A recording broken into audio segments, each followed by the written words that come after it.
out. Okay, who we calling out today and for what? Already getting the most text probably for the Miami Dolphins, bagging another L yesterday after getting a 13-zip lead on the LA Chargers at home. They wind up losing basically on the last-second field goal, 29-27. Oh. Yeah. It was that close? It was close, yeah. They just always seem to find a way to, snatch defeat out of the jaws of victory. Did the kicker crap the bed? No, kicker came through for the Chargers. Oh, I got you. Yeah. Got you. I see what you're saying. Yeah, they did great. Yeah. He saved the day. Yeah, he saved the day. Okay.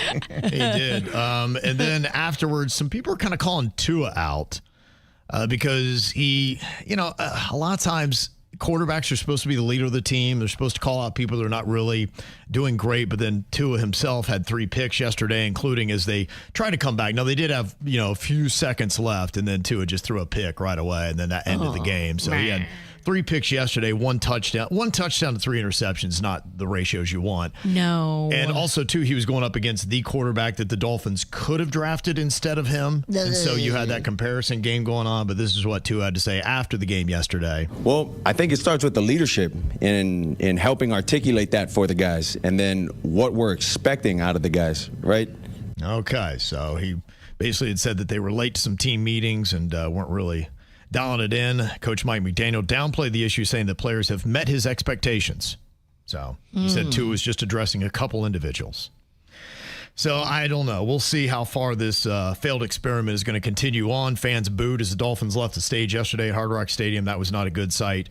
They luckily don't play in Miami this next weekend. They go to face the 1-5 Browns in Cleveland. So, and if they blow that one, I don't know. Going to 1-6 after losing another 1-5 team. That will be interesting. It'll be a battle of the bad teams. Yes, it will. The toilet bowl. Well, there are a lot of other things to call out. I don't know if you saw Charlie XCX on Saturday Night Live over the weekend, but apparently she was kind of calling out Taylor Swift. Taylor was at the Chiefs game last night, and they pulled out a nice little win in a tough game. But she was there in the press box with her future in-laws. And meanwhile, on the Saturday Night Live stage, Charlie XCX, she came out, role model, has got this song Sally, and typically when he performs the song, somebody comes out and dances as the role of Sally. And they had supposedly had even themselves some online beef. So that's why it was kind of surprising that she came out, because you didn't think the two liked each other. But that could have been manufactured beef. And she was wearing a Kansas City shirt, which I guess in this world of subtle digs was something at Taylor Swift. It's an Easter egg? Apparently so. But what does it mean? Who knows? But a lot of people really get wrapped up in that stuff. Yeah, they do. I just need someone to explain it to me, because I don't get it. Can someone just, in 10 seconds or less, just tell me what the Easter egg is? Not even sure if it's worth 10 seconds, but yeah, there's apparently that going on. Did you see the guy who urinated on the altar at Vatican City, St. Peter's Basilica during Holy Mass? Are you kidding me? Not kidding you. I was just there. Right. Yeah. Isn't that considered sinful? That person should be tackled and beaten. When that's who you're supposed to see when you get to the pearly gates of St. Pete, can you imagine when he's like, you know what, I've been waiting for you, dude. The tomb of St. Peter is in the center, and it's roped off. You're not supposed to be able to get close to it. Okay. How long do you go to the clink for something like that? I mean, in Rome, they should throw you beneath the jail. Yeah, you'd think that's not a good look. Disgusting. Yes.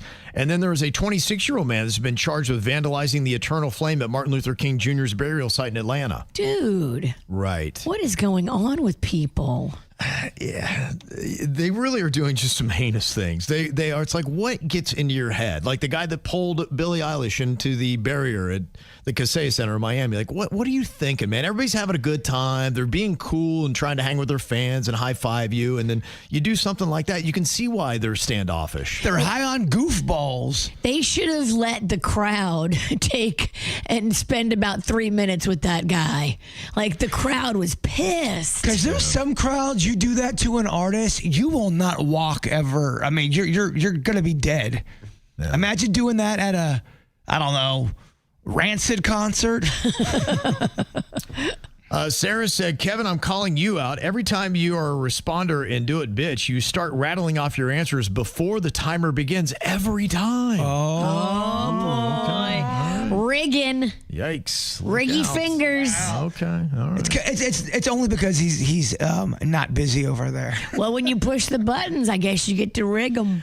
There is a delay. I don't know what's going on with this system, but yeah, I try to keep it fair. But yeah, we've got a little technical glitch on that. We're trying to figure out. People get emotionally involved and Do It Bitch. Yeah, a second is a second. It does matter, honestly. It does when you got that buzzer, matter. it does. So I'm trying to pay attention to that. So I thank you for calling them out.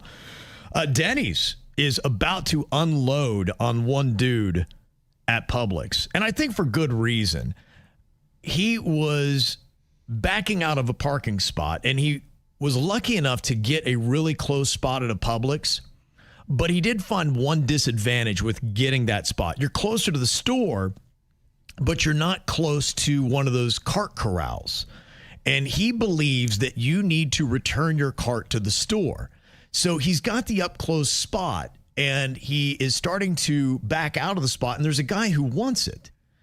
And so Denny's was like, well, hold on real quick. I got to return my cart. And the guy's sitting there harassing Denny's the entire time he's trying to return his cart, saying, just leave it, man. What do you got to be a Boy Scout for? Because he wanted Denny's to vacate the spot so this guy could get the super close parking spot at Publix.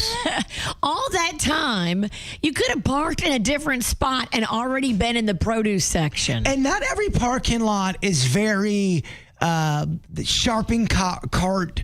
What do you call it? The corral area? Some of them are in some weird spots, and there's not many of them either. There's never consistency where they put them. Exactly. So you got to solve the puzzle to find one. Some are really easy, and then some you have to actually walk further to find it. You're right. Mm-hmm. We've got Alexis on here from Lake Worth Beach, and you need to call out your teacher, Alexis. Why? Good morning, by the way. Good morning. So my teacher, so I was going to school one day, and I actually left early on Friday due to me being sick. So when I got home, I decided to check my Jupiter Ed. Mm-hmm. So she decided to put in a 0 for the assignment, and I wasn't even there for it. Ooh. Okay. So you got an unfair grade is what you're saying. Yes, sir. Okay. Yeah, I mean, that's tough, and it messed up your grade. You said it lowered it? Yes, sir. Is there anybody you can report that to? And, I know sometimes you can, I guess, protest in a sense with a grade and try to get, because look, I mean, that matters. These grades are very important. Is there somebody you can take it to, Alexis? Yes, we actually had a little conversation with the teacher over the weekend via message and the principal. So I'm going to have a little something to say to the teacher this morning. Okay. Now, I saw another call out, and this might be from you. Did you also call out the wearing uniforms at school? Was that you? You said that students get away with wearing whatever they want, and most of it's not appropriate. Yes. Mm-hmm. You say girls are wearing skirts that show their butts and much more. It's disgusting. Yes. So I'll give you a whole bunch of background on that. So kids decide, so we're a uniform school, okay? And we have students that are basically coming in whatever they want. Tank tops, leggings. What grade level is this? Is this high school? This is all grade levels. This is 6 through 12. Okay.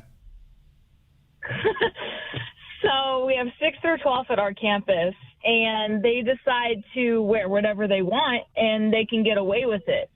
Even admin's seen them in this stuff, but they don't care. The worst part is when these girls are in PE, they're doing cartwheels and handstands. Oh. Yes. And is this the same? They're wearing these skirts. Is this the same school that had the fight in the cafeteria? No. Oh, okay. All right. I wonder if that was an overall sign of the problems.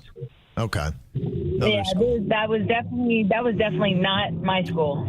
Yeah, it's an interesting thing because when it comes to discipline, sometimes if you let the small things slide, they kind of materialize into bigger things. You're right. And I know it seems ticky-tack, but I have seen that how you do anything is how you do everything. And if you kind of are lax on discipline on certain things, it just starts to carry into others and it snowballs.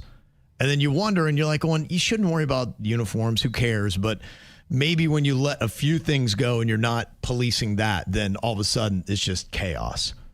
And then you get your grade drop. And we can't have chaos. Can't have chaos. All right. Thank you, Alexis, for that call out. Well, I thought this was rather telling as we were doing some column outs here. They say that it is scientifically proven that more jerks drive luxury cars. Is anybody stunned by that news? No, in your obvious of the day. If you've lived in South Florida for any time at all, I think you've probably realized that you've seen that. They say that luxury car drivers are less likely to yield to pedestrians, with the likelihood decreasing 3% for every $1,000 increase in vehicle value. So the more expensive the car, the bigger jerk behind the wheel.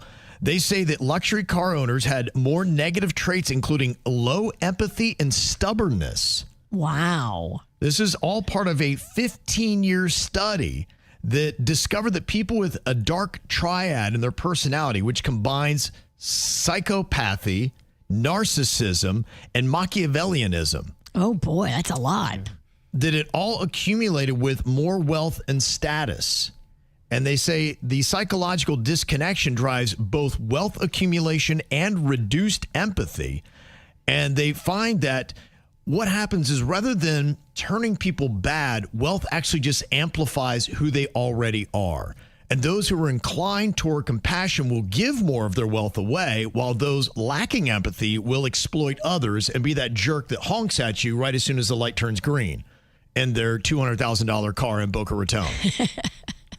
I thought it was kind of interesting. They say psychological research finds that emotional well-being plateaus around $110,000 a year, suggesting that beyond a certain point, more money doesn't make people happier, and it may even deepen feelings of emptiness or disconnection. Wow. So in a sense, some of those people that have all that crazy wealth, they're actually just empty inside, and they're disconnected from society and have basically no empathy. Yeah, I mean, if you're sad, you're sad. If you're depressed, you're depressed. Some of those things that like money can't fix. And I know it sounds easy to say, but give me some of that money and let me try. So if luxury cars are a sign of somebody being a jerk, one way to tell somebody's #BeCool, they return their carts. Oh, look at Denny's. That's what it says here. And Denny's, unfortunately, had to receive the brunt of somebody's.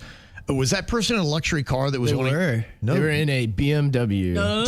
Shocker. See, this all ties together, doesn't it? It does. Just proving out the studies right here. Who would yell at our sweet baby Denny's? It seems like a lot of people do. Jerks in luxury cars. Denny's is in an up-close spot at Publix. He's lucky to have gotten it, but he always returns his cart, and that's the one thing. The cart corrals are a little bit further out in the parking lot, so you got to return it all the way to the store. This jerk in the luxury car wants your spot so much, he's like trying to convince you to not go return the cart. Yeah, I wouldn't even have taken this spot. I usually don't take the first two spots of a parking row. I usually will park right next to a cart return. That way I could just return it very easily. And if you get the front spots, you have to return it back to the store. That's usually the closest place. So, and the other thing is I pick up my mom groceries each week so she can have her groceries. And I like to separate them in the parking lot before I get there. That way I could just bring her hers and mine are already separated. So I'm doing that in the spot, and this BMW pulls up, and I see the guy. He puts down the window, and he's like, hey, I'm going to take your spot after you're done. I was like, that's cool. I'm like, I got to separate my groceries and stuff. And I was like, I'm going to return my thing. And he's like, oh. So he puts the window up, and I could just feel him looking at me as I'm separating all my groceries and everything. And then I get to the cart thing, and I start to bring it back, and he puts the window down. And he goes, bro. He's like, just leave it. He's like, I need your spot. And I go, I I go, I have a hard time not returning the carts, man. I got to return this back to the cart. I was like, there's a group called Cart Narcs, and they'll find you. And the guy's like, what are you talking about, man? Just leave it. And I go, well, I'm just going to go return it, and then you can have the spot. And he goes, oh, he makes this loud groan and puts his window up. And as I'm walking back, he just keeps honking his horn over and over again until I get in my car and back out and leave. Oh, and then gosh. as I'm backing out, he didn't wait till I all the way backed out. He squeezed between me and shot into the parking spot and was already walking to the store as I was pulling out. Oh, what a jerk. I couldn't believe it. He was so mad. He kept telling me to hurry up. Yeah, the cart narcs, me and Denny's are so diligent about bringing our carts I will back. never leave a cart. We'll never leave carts. I never do. I always return them. But yeah, the guy didn't want to hear any of it. It was crazy. Well, they say those who return their shopping cart have good character, ethical consistency, and awareness of one's impact on others. They say you're conscientious and responsible. You've got integrity, empathy, social responsibility, accountability, mindfulness, resistance to peer pressure, which you did not give in to, Denny's, and enjoyment of small good deeds. Denny's, what you should have done when he started honking, you should have just started dancing. Stop where you are, just start twerking, put on a little show. Yeah, escalate the situation. I think it's good. I would have. Yeah, I know. I've never had anyone rush me before like that. That's Crazy. Oh, I would have taken 20 minutes. It would have been dance break time. There's another spot, like 3 spots down. He just wanted that first spot. And I never ever take that one. I only did it because the car pulled out right as I was turning into the lane. I go, you know what? Let me just take that first spot. He probably just lost his 3rd round of golf for the day. We do have a couple other positive call-em outs here today. Evelyn, who used to do our traffic and was wearing KVJ on her fight trunks at Hard Rock Live. Last night won her fight. She's now 6-0. Woohoo! That's amazing. Evelyn. 6-0. Yeah. She's doing great. They went 6 rounds. I think she's 4-0. Okay. 6 rounds, 4-0, yeah. But undefeated. Well, I'm calling it. She's going to wind up 6-0. That's there right. you go. I'm calling the shot right now. Yeah, she's awesome. We love Evelyn. Yeah. Calling out Florida Panthers, unlike the Dolphins, they're winning. They won their first 3 games, including another home game against the Ottawa Senators. Nice. So they're looking fantastic to start off the season. And on Saturday night, Inter Miami also got a nice win. Lionel Messi with 2 goals and 1 assist. Here comes Messi after the takeaway. Curling shot. There it is. Number 25 on the year. Lionel Messi. Jordi Alba. It's a 2-0 game. Oh, on his special night. All class from Jordi Alba. Lionel Messi. Oh, my. He bags a brace. Second of the night. 26 on the season. Very nice. Okay. Yeah. Inter Miami is trying to claw their way up the rankings to make a nice little playoff run.